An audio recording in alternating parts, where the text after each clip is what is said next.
کو دھوکے سے کوفے بلایا گیا، جن کو دھوکے سے کوفے بلایا گیا، جن کے بچوں کو پیاسا رلایا گیا، جن کی گردن پہ خنجر چلایا گیا، اس حسین ابن حیدر پہ لاکھوں سلام۔ دھوکے سے بلایا گیا تھا، لڑنے نہیں گئے تھے۔ کربلا کا واقعہ کئی بار سنا ہوگا اور سنتے رہتے ہیں۔ عاشورے کا دن آتا ہے، روزہ بھی رکھتے ہیں، لنگر بھی پکاتے ہیں، نیاز بھی کھاتے ہیں، نعرے بھی لگاتے ہیں۔ ابھی پڑھ رہے تھے میں تو پنجتن کا غلام ہوں، بہت اچھی بات ہے، کرتے رہنا چاہیے۔ مگر سوال یہ ہے کہ یہ کربلا کا واقعہ مجھے اور آپ کو پیغام کیا دیتا ہے؟ سیکھنا کیا ہے؟ صرف واقعہ سننا ہے، دکھ دل میں آتا ہے، یہ بھی ٹھیک ہے، لیکن اس سے امپلیمنٹیشن کیا کرنا ہے؟ اپنی ذات میں فرق کیا آیا؟ کئی بار عاشورہ آ کر گزر گیا، کئی بار واقعہ کربلا کو سنا، مگر اپنے اندر، اپنی ذات کے اندر کیا تبدیلی آئی؟ آج میں کچھ آپ کو واقعہ کربلا پیغام کیا دیتا ہے، what is the message of Karbala, یہ پیغام کیا دیتا ہے یہ واقعہ، اس بارے میں چند باتیں آپ کے سامنے پیش کرتا ہوں۔ سب سے پہلی بات، امام حسین رضی اللہ تعالی عنہ کی جب ولادت ہوئی نا، تو آپ کی ولادت کے ساتھ ہی یہ خبر بھی نبی پاک علیہ الصلوۃ والسلام کو دے دی گئی تھی کہ امام حسین کو شہید کیا جائے گا۔ ابھی پیدا ہوئے ہیں، اتنی بڑی خوشی ملی ہے، اور یہ خبر بھی دے دی گئی کہ انہیں آپ کی امت کے لوگ ہی شہید کریں گے۔ کچھ روایتیں سناتا ہوں۔ ام الفضل فرماتی ہے کہ میں ایک روز نبی پاک علیہ الصلوۃ والسلام کی خدمت میں حاضر ہوئی، حضرت امام حسین رضی اللہ عنہ کو آپ کی گود میں دیکھا۔ کیا دیکھتی ہوں کہ پیارے آقا کے مبارک آنکھوں سے آنسو جاری ہیں۔ میں نے عرض کی یا رسول اللہ صلی اللہ تعالی علیہ وسلم، میرے ماں باپ آپ پر قربان، یہ کیا حال ہے؟ فرمایا میرے پاس جبرائیل آئے اور انہوں نے خبر دی کہ میری امت اس فرزند کو قتل کرے گی۔ میں نے کہا کیا اس کو؟ فرمایا ہاں، اور میرے پاس اس کے مقتل کی سرخ مٹی بھی لائے، یعنی جہاں شہید کیا جائے گا نا، اس جگہ کی مٹی بھی نبی پاک علیہ الصلوۃ والسلام کو پیش کر دی گئی۔ اللہ اکبر۔ ایک اور جگہ نبی پاک علیہ الصلوۃ والسلام فرماتے ہیں کہ میرے پاس وہ فرشتہ آیا جو اس سے پہلے کبھی حاضر نہیں ہوا تھا، اور انہوں نے عرض کی کہ آپ علیہ الصلوۃ والسلام کے فرزند حسین رضی اللہ تعالیٰ عنہ قتل کیے جائیں گے، اور اگر آپ چاہیں تو میں آپ کو اس زمین کی مٹی ملاحظہ کراؤں جہاں وہ شہید ہوں گے۔ پھر انہوں نے تھوڑی سی سرخ مٹی پیش کی۔ اللہ اکبر۔ کربلا کے میدان کا بھی پتا تھا، شہید ہونے کے بارے میں بھی پتا تھا، اور صرف نبی پاک کو نہیں، بی بی فاطمہ کو بھی معلوم تھا، مولا علی کو بھی معلوم تھا، صحابہ کرام میں بھی یہ بات مشہور ہو چکی تھی۔ ایک بار سفر صفین میں مولا علی شیر خدا کرم اللہ تعالی وجہ الکریم، ایک صحابی کہتے ہیں کہ میں ان کے ساتھ تھا جب نینوا کے قریب پہنچے جہاں حضرت یونس علیہ الصلوۃ والسلام کا مزار اقدس ہے، تو مولا علی شیر خدا کرم اللہ تعالی وجہ الکریم نے ندا کی، اے ابو عبداللہ فرات کے کنارے ٹھہرو۔ میں نے عرض کی کس لیے؟ فرمایا میرے آقا علیہ الصلوۃ والسلام نے فرمایا کہ جبرائیل نے مجھے خبر دی ہے کہ امام حسین فرات کے کنارے شہید کیے جائیں گے، اور مجھے وہاں کی ایک مشت مٹی بھی دکھائی۔ ایوریبڈی نوز، سب کو معلوم تھا کہ امام حسین آگے جا کر شہید ہوں گے۔ بڑا اہم سوال کرنے جا رہا ہوں۔ جب سب کو معلوم تھا اور سب پیار بھی بہت کرتے تھے، محبت بھی بہت تھی، نبی پاک اپنا پھول کہتے، نبی پاک کے نواسے ہیں، آقا چومتے تھے انہیں، تو کبھی ایسا نہیں ہوا کہ خاتون جنت بی بی فاطمہ تو ماں تھی نا امام حسین کی، وہ آتی نبی پاک کے پاس کہ یا رسول اللہ صلی اللہ تعالی علیہ وسلم، آپ کی دعا اللہ رد نہیں فرماتا، آپ اللہ کی بارگاہ میں دعا کر دینا کہ حسین سے یہ آفت ٹل جائے، حسین اس امتحان میں مبتلا نہ کیا جائے، انہیں شہید نہ کیا جائے، حضور آپ ہاتھ اٹھائیں گے تو دعا قبول ہو جائے گی۔ کبھی مولا علی نبی پاک سے عرض کرتے کرم اللہ تعالی وجہ الکریم، حضور آپ ہاتھ اٹھا دیں، اتنا پیار کرتے ہیں حسین سے، اللہ سے دعا کریں اللہ اس مصیبت کو ٹال دے۔ حضور دنیا والے آ کر آپ سے اپنی مصیبتیں ٹلوانے کی دعا کرتے ہیں، آپ اپنے نواسے کے لیے دعا کیوں نہیں کرتے؟ اللہ اکبر۔ اس بات سے جواب کیا مل رہا ہے؟ معلوم سب کو تھا مگر سب تیار بھی تھے، اس امتحان پر راضی بھی تھے، اپنے بچے کو پال رہے تھے، اس لیے کہ اس نے شہید ہونا ہے، اس لیے اس کی تربیت ہو رہی ہے کہ اس نے امتحان میں کامیاب ہونا ہے۔ پہلا پیغام کیا مل رہا ہے کہ زباں پر شکوے رنجو علم لایا نہیں کرتے، اے پنجتن کے ماننے والوں سنو، تھوڑی سی تکلیف آ جائے تو شکوہ ہے، شکایت ہے، بس یار سر میں بہت درد رہتا ہے، بخار جاتا ہی نہیں، ہر وقت کمر دکھتی رہتی ہے، کاروبار تو بالکل نہیں چل رہا، گھر میں پریشانیاں ہی پریشانیاں ہیں، کیا کروں، دین کا کام کرتا ہوں کوئی حوصلہ نہیں بڑھاتا، میرا بیان سننے کے لیے لوگ نہیں آتے، میں جناب مدنی قافلے پہ جاتا ہوں سہولت نہیں ملتی، اس لیے اب دل نہیں لگتا۔ چھوٹی سی تکلیف پر دل توڑ لیتے ہو اور کہتے ہو پنجتن کا غلام ہوں۔ سنو، زباں پر شکوے رنج و علم لایا نہیں کرتے، نبی کے نام لیوا غم سے گھبرایا نہیں کرتے۔ وہ امتحان تھا اور وہ تیار تھے، اور آج ہم چھوٹی سی مشکل پر گھبرا جاتے ہیں، حالانکہ قرآن مجید فرقان حمید میں ہم سے بتا دیا گیا ہے کہ ایگزامینیشن، امتحان تو آنا ہے۔ اللہ قرآن میں فرماتا ہے وَلَنَبْلُوَنَّكُمْ بِشَيْءٍ مِّنَ الْخَوْفِ وَالْجُوعِ وَنَقْصٍ مِّنَ الْأَمْوَالِ وَالْأَنفُسِ وَالثَّمَرَاتِ وَبَشِّرِ الصَّابِرِينَ۔ کیا فرمایا؟ ہم قریب تمہیں آزمائیں گے۔ Yes, you have to be examine, تمہیں آزمایا جائے گا۔ کن کن چیزوں سے لسٹ بھی دے دی گئی، تمہیں بھوک سے آزمایا جائے گا، تمہارے مال کم ہو جائیں گے، پھلوں میں کمی ہوگی، بیماری آ جائے گی، خوف بھی آئے گا، بھوک بھی آئے گی، وہ ساری چیزیں جو ہماری زندگی میں آتی ہیں نا، قرآن نے کم و بیش سب بیان کر دی کہ یہ پرابلمز آئیں گی، زندگی ایسے ہی نہیں گزر جانی۔ پھر کیا ہوگا؟ پھر اس کے بعد فرمایا وَبَشِّرِ الصَّابِرِينَ، خوشخبری ہے صبر والوں کے لیے، مشکل آتی ہے صبر کرتے، امتحان میں کامیاب ہوتے ہیں۔ پھر کیا ہوتا ہے؟ الَّذِينَ إِذَا أَصَابَتْهُمْ مُصِيبَةٌ، جب وہ کسی مصیبت پہ گرفتار ہوتے ہیں، پھر کیا کہتے ہیں؟ قَالُوا إِنَّا لِلَّهِ وَإِنَّا إِلَيْهِ رَاجِعُونَ، ہم اللہ ہی کا مال ہیں اور اسی کی طرف لوٹائے جائیں گے۔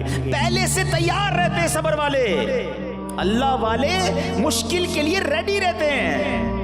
اور ہم اپنے آپ کو کربلا والوں کا غلام تو کہتے ہیں، مگر چھوٹی سی مشکل آئے تو ایسی پریشانی کا اظہار کریں گے، اتنے شکوے، اتنی شکایات، اور اللہ کی بارگاہ میں کمپلین ہو رہی ہوتی ہے، پتہ نہیں کیا غلطی ہو گئی۔ ایسی زبان چلتی کیسے سمجھ نہیں آتا کہ جو بندہ یہ کہے کہ پتہ نہیں میری کون سی غلطی ہو گئی۔ ارے ہماری غلطیاں اتنی ہیں کہ ہم کاؤنٹ نہیں کر سکتے، ہم پر تو آگ برسے یہ کم ہے۔ ایک بزرگ کہیں جا رہے تھے، سر پر خاک گری، کہتے ہیں یا اللہ تیرا شکر ہے۔ لوگوں نے کہا آپ کے سر پہ مٹی گر گئی، آپ شکر ادا کر رہے ہیں؟ کہتے ہیں عمل تو ایسے ہیں کہ آگ گرنی چاہیے تھی، عمل تو میرے ایسے ہیں کہ آگ برسنی چاہیے تھی، مٹی گری ہے اس لیے اللہ کا شکر ادا کر رہا ہوں۔ اپنے اعمال اتنے برے ہوتے ہوئے ہم یہ کیسے کہہ سکتے ہیں کہ میرا قصور کیا ہے؟ اللہ اکبر، اللہ کھانا دے رہا ہے، روٹی دے رہا ہے، سانس دے رہا ہے، اس نے اعضاء سلامت رکھے، بہت کچھ دیا ہمیں۔ شکوہ نہ کیا کرو، کربلا والوں کو یاد کیا کرو۔ یہاں ماشاءاللہ مبلغین بھی موجود ہیں، دین کا کام کرتے ہوئے بھی ڈیفیکلٹیز آتی ہیں، مشکل آتی ہے، کہیں درس دینے جاتے ہیں کوئی ہمیں نہیں دینے دیتا، مدنی قافلے میں گئے کوئی حوصلہ نہیں بڑھاتا، نیکی کی دعوت دینے گئے کوئی جھڑک دیتا ہے، کبھی نگران سے اور کبھی ذمہ دار سے یا مدنی قافلے کے ساتھیوں سے کوئی انبن ہو جاتی ہے۔ ارے شیطان تو یہی چاہتا تھا کہ تم دل توڑ کر یہ نیکی کا کام چھوڑ دو۔ لوگ کہتے نہیں بھائی میں نہیں کرتا، آج نیکی کا زمانہ نہیں۔ اے میرے وہ اسلامی بھائیوں جو کسی چھوٹی سی تکلیف پر نیکی کو چھوڑ کر گھر چلے گئے، پھر کربلا والوں سے کیسی محبت ہے تمہاری؟ وہ تو نہیں گئے کربلا سے واپس، پیاس پانی بھی بند کر دیا، دھوپ بھی تھی، بھوک بھی تھی، دشمن بھی تھے۔ امیر اہل سنت کا وہ شعر سن لو، آپ کہتے ہیں پیارے مبلغ معمولی سی مشکل پہ تو گھبراتا، پیارے مبلغ معمولی سی مشکل پہ تو گھبراتا ہے، دیکھ حسین نے دین کی خاطر سارا گھر قربان کیا۔ تو ہمیں مشکل سے گھبرانا نہیں ہے، امتحان آنا ہے۔ خوش نصیب وہ ہے جو امتحان میں صبر کا دامن تھامتا ہے۔ کربلا کا دوسرا پیغام، امام حسین رضی اللہ تعالیٰ لڑنے تو نہیں گئے تھے، آپ کو تو خط لکھ کر بلایا گیا تھا، لڑنے کے لیے فیملی لے کے کون جاتا ہے؟ آپ اپنے بچوں کو بھی لے جا رہے ہیں، اپنے جناب گھر والوں کو بھی لے جا رہے ہیں، خواتین بھی ساتھ ہیں، یہ تو مہمان بننے گئے تھے، انہیں تو بلایا گیا تھا کہ حضور آپ آئیے ہم آپ کی بیعت کریں گے، مگر ان ظالموں نے دھوکہ کیا اور آپ سے جنگ کرنے کے لیے تیار ہو گئے۔ مگر یہاں ایک سوال پیدا ہوتا ہے کہ امام حسین چاہتے تو کمپرومائز کر لیتے، بات مان لیتے ہو۔ بہت ساری شریعت میں ایسی اجازتیں ہیں کہ جب جان جانے کا خوف ہو تو بہت سارے ناجائز کام بھی جائز ہو جاتے ہیں، اس کی تفصیل ہے پوری۔ تو امام حسین کی بھی جان جانے کا خوف تھا، ان کے پورے خاندان کی جناب شہادت کا خوف تھا. آپ بھی یزید کی بات مان لیتے، کمپرومائز کر لیتے. کیوں بات نہیں مانی؟ کیوں باطل کے آگے سر نہیں جھکایا؟ وہ جانتے تھے اپنا مرتبہ کہ میں نبی پاک علیہ الصلوۃ والسلام کا نواسا ہوں. رہتی دنیا نے ایک مثال پکڑنی ہے، کیونکہ بعد کے لوگ بھی یہ کہہ دیتے کہ جب امام حسین بات مان سکتے ہیں، امام حسین باطل کے ساتھ ہاتھ ملا سکتے ہیں، باطل کے سامنے کمپرومائز کر سکتے ہیں، تو جناب پھر ہم بھی کر لیں گے. انہوں نے سر کٹا دیا، نانا کے دین کے پرچم کو بلند کیا، باطل کے آگے سر نہ جھکایا، رہتی دنیا کے لیے یہ پیغام دے دیا. مگر آج امام حسین کا چاہنے والا، کربلا کے والوں کا غلام کہلانے والا، آج لوگ کہتے نظر آتے ہیں کیا کریں جناب، ساری مارکیٹ جھوٹ بولتی ہے، ہم کو بھی جھوٹ بولنا پڑتا ہے. کیا کریں جناب، ہم ملاوٹ نہ کریں، دوسرے لوگ ملاوٹ کر کے مال بیچ دیں گے، ہمیں اپنا کاروبار چلانے کے لیے کچھ نہ کچھ کرنا پڑتا ہے. ارے بھائی، ہمارے خاندان کے رسم و رواج ایسے ہیں، ناچ گانے ڈھول تماشے نہ کریں تو خاندان والے مذاق اڑائیں گے، ہمیں شادی میں کرنا پڑتا ہے. دوست کہتا ہے ارے سارے دوست غلط کام کرتے ہیں، میں ان کا ساتھ نہ دوں تو وہ میرا مذاق اڑاتے ہیں. اللہ اکبر، میں آپ سے پوچھتا ہوں یہ حسینیت ہے یا یزیدیت ہے؟ امام حسین جان قربان کر دی، 6 مہینے کے علی اصغر کو بھی شہید کروا دیا، مگر باطل کے آگے سر نہیں جھکایا. اور آج تھوڑے پیسوں کے لیے، چند لوگوں کو خوش کرنے کے لیے، کیا کروں سیٹھ ناراض ہو جائے گا اس لیے میں نماز نہیں پڑھتا، نوکری میں اجازت نہیں ملتی. تمہیں شرم نہیں آتی؟ تم چند پیسوں کی خاطر نماز ضائع کر دیتے ہو. وہاں تلواروں کے سائے تھے مگر میرے امام نے وہاں بھی سجدے کیے، کربلا کی تپتی ریت پر بھی نمازیں ادا کی گئیں.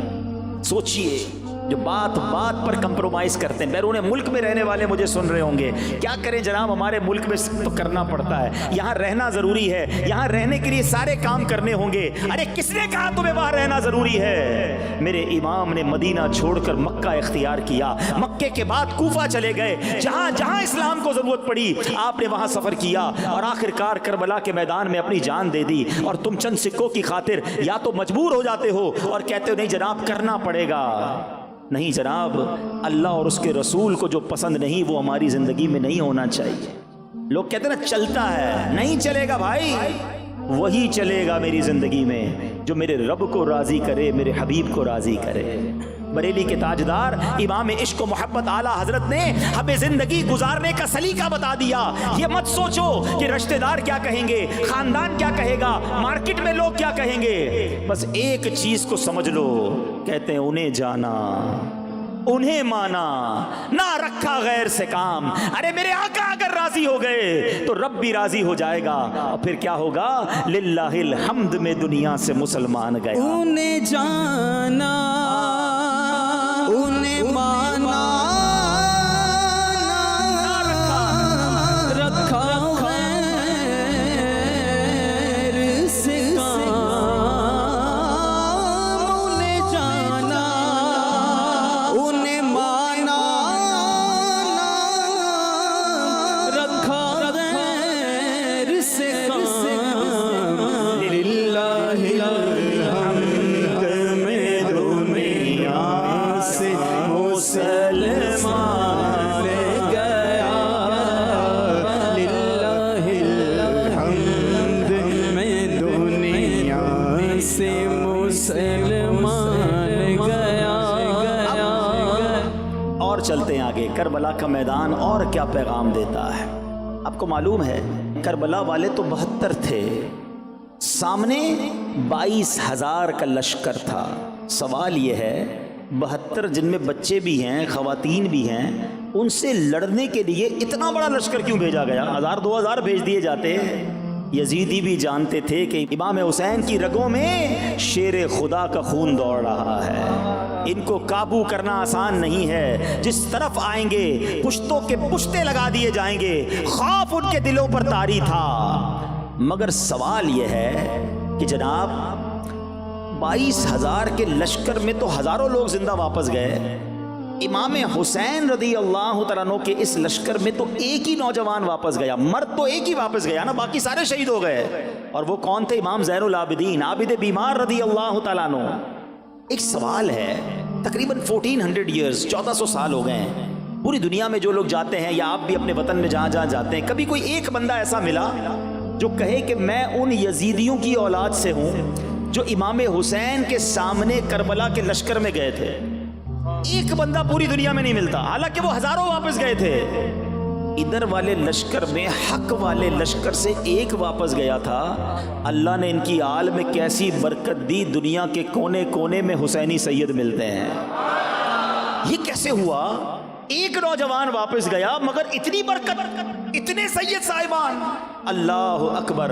علماء بڑی پیاری بات فرماتے ہیں، اس بات سے سیکھنے کو یہ ملتا ہے کہ بندہ جب کسی چیز کی قربانی دیتا ہے اللہ اس میں برکت ڈال دیتا ہے۔ انہوں نے جانوں کی قربانی دی، اللہ نے ان کی آل میں برکت ڈال دی۔ اے میرے میٹھے اسلامی بھائیوں، آپ اپنی جس چیز میں برکت چاہتے ہیں وہ اللہ کی راہ میں قربان کریں، اللہ کی راہ میں صرف کریں، اللہ اس میں برکت ڈال دے گا۔ آپ اپنی جان میں برکت چاہتے ہیں، اپنی باڈی سے دین کی خدمت کرنا شروع کر دیں، اپنے جسم کو دین کے کاموں میں استعمال کریں، نمازیں پڑھیں، سفر کریں دین کی خاطر، اللہ آپ کی جان میں، آپ کی صحت میں برکت ڈال دے گا۔ آپ چاہتے ہیں آپ کی زبان میں برکت آ جائے، آپ کی گفتگو میں برکت آ جائے، اس زبان سے درود پڑھنا شروع کریں، اس زبان سے آپ ذکر اللہ کرنا شروع کریں، اس زبان سے نیکی کی دعوت دینا شروع کریں، اللہ آپ کی گفتگو میں برکت ڈال دے گا۔ آپ چاہتے ہیں آپ کی سوچ بریلینٹ ہو جائے، آپ کا ذہن زبردست ہو جائے، ذہانت بڑھ جائے، اپنے ذہن سے دین کے بارے میں سیکھنا شروع کریں، اسی ذہن سے پلاننگ کریں کہ میں کیسے دین مدین کی خدمت کر سکتا ہوں، اللہ کریم آپ کی ذہانت میں برکت ڈال دے گا۔ آپ چاہتے ہیں آپ کے مال میں برکت ہو جائے، اپنا مال اللہ کی راہ میں خرچ کرنا شروع کریں، اللہ آپ کے مال میں برکت ڈال دے گا۔ کربلا کا میدان یہ بھی پیغام دیتا ہے کہ جو چیز اللہ کی راہ میں قربان کی جائے اللہ اس میں برکت ڈال دیتا ہے۔ ایک اور بات، ایک اور پیغام کربلا سے کیا ملتا ہے کہ جب امام حسین رضی اللہ تعالی عنہ کو شہید کیا گیا، ایگزیکٹلی اس ٹائم امام حسین کس حالت میں تھے رضی اللہ تعالیٰ عنہ؟ آپ سجدے میں تھے۔ جب سر انور کو جسم سے الگ کیا گیا، شہید کیا گیا، آپ سجدے میں تھے۔ یہ کیا میسج ہے، یہ کیا پیغام ہے کہ امام حسین اور ان کے رفقا نے تلواروں کے سائے میں بھی سجدے قضا نہیں کیے، نمازیں قضا نہیں ہوئی۔ آج کربلا کے ان اسیران اور ان شہداء کا غلام کہلانے والا، پنجتن کا غلام کہلانے والا، اس سے سوال ہے کہ وہ کربلا کے میدان میں نماز قضا نہ کریں اور تم بستر پر سوتے رہو اور تمہاری نماز قضا ہو جائے، پنکھے لگے ہوئے مسجدوں میں، کوئی روکنے والا نہیں، پھر بھی تمہاری نمازیں قضا ہو جائے۔ اپنے آپ سے پوچھئے کہ یہ واقعی میں کربلا والوں کا غلام ہوں، پنجتن کا غلام ہوں؟ کربلا کا میدان پیغام دیتا ہے کہ کیسی ہی سچویشن کیوں نہ ہو نماز قضا نہیں کرنی ہے، مگر آج بہت بڑی تعداد مسلمانوں کی نماز نہیں پڑھتی۔ آؤ میں بھی نیت کروں اور آپ بھی نیت کریں کہ آج کے بعد ہماری کوئی نماز قضا نہیں ہوگی۔ جب سر انور کو نیزے پر اٹھایا گیا، سر شہید ہو چکا ہے، جسم سے الگ ہو چکا، یہ کرامت بھی امام حسین کی، لیکن جب نیزے پر اٹھایا گیا تو نیزے پر بھی وہ سر انور تلاوت کر رہا ہے۔ عبادت ہو تو ایسی ہو، تلاوت ہو تو ایسی ہو، عبادت ہو تو ایسی ہو، تلاوت ہو تو ایسی ہو، سر شبیر تو نیزے پہ بھی قرآن سناتا ہے۔ اب بتاؤ یہ کیا پیغام مل رہا ہے کربلا کے میدان سے کہ دیکھو امام حسین یہ پیغام دے رہے ہیں کہ تلاوت قرآن کو نہیں چھوڑنا۔ اور آج کربلا والوں کا غلام کہلانے والا بہت بڑی تعداد میں ایسے جن کو قرآن پڑھنا ہی نہیں آتا، تلاوت تو دور کی بات ہے، صحیح معنوں میں قرآن ہی پڑھنا نہیں آتا۔ میں آپ سے پوچھتا ہوں یہ کیسی کربلا والوں کی غلامی ہے؟ صرف لنگر پکانا ہی ان کی غلامی ہے؟ صرف نعرے لگانا ہی ان کی غلامی ہے؟ یا ان کے فٹ سٹیپ پر، ان کے نقش قدم پر چلنا ان کی غلامی ہے؟ یقیناً لنگر بنائیں، یقیناً ان کی منقبتیں پڑھیں، محبت میں اضافہ ہوتا ہے اس سے، مگر اصل جس کو کہیں کہ روح ملے گی، برکت ملنی ہے کہ حسینی کہلانے والا 5 وقت کا نمازی ہو، وہ روزانہ تلاوت کرنے والا ہو، اس کی قرآن سے دوستی ہو۔ آؤ کربلا کے اس پیغام کو آج لے کر جاؤ۔ کیا خوبصورت شخصیت ہے امیر اہل سنت، کتنا پیارا مدنی پھول ہمیں نیک اعمال میں دے دیا، حسینی کاروان میں گویا شامل کرنے کے لیے اور امام حسین کے نقش قدم پر چلنے کے لیے ہمیں ایک مدنی پھول دیا کہ روزانہ کم از کم 3 آیتوں کی تلاوت، ترجمہ اور اس کی تفسیر پڑھی جائے تاکہ روز قرآن سے تعلق جاری رہے۔ تو نیت کریں انشاءاللہ صحیح مخارج کے ساتھ قرآن سیکھیں گے بھی اور پڑھیں گے بھی انشاءاللہ۔ ویسے تو بہت ساری باتیں کربلا کے میدان سے ہم سیکھ سکتے ہیں، ایک آخری بات، اور وہ ہے اسلامی بہنوں کے لیے، ٹھیک ہے؟ وہ بھی سن رہی ہوں گی اور آپ بھی اپنے گھر والوں کو یہ پیغام دیں۔ کربلا کے اس میدان میں خواتین بھی تھیں، خیموں میں تھیں، ٹھیک ہے؟ اتنے بڑے بڑے سانحے ہوئے ہیں، سرتاج شہید ہو رہے ہیں، بچے شہید ہو رہے ہیں، بھائی شہید ہو رہے ہیں، مگر کیا وہ بے پردہ خیموں سے باہر آئیں؟ اس کیفیت میں بھی پردہ داری باقی رہی، حیا کی چادر باقی رہی، مگر آج اپنے آپ کو امام حسین اور پنجتن کا غلام کہلانے والے گھرانے کا حال یہ ہے کہ عورتیں بے پردہ بازاروں میں گھوم رہی ہیں، وہ اس کیفیت میں بھی پردے میں ہیں۔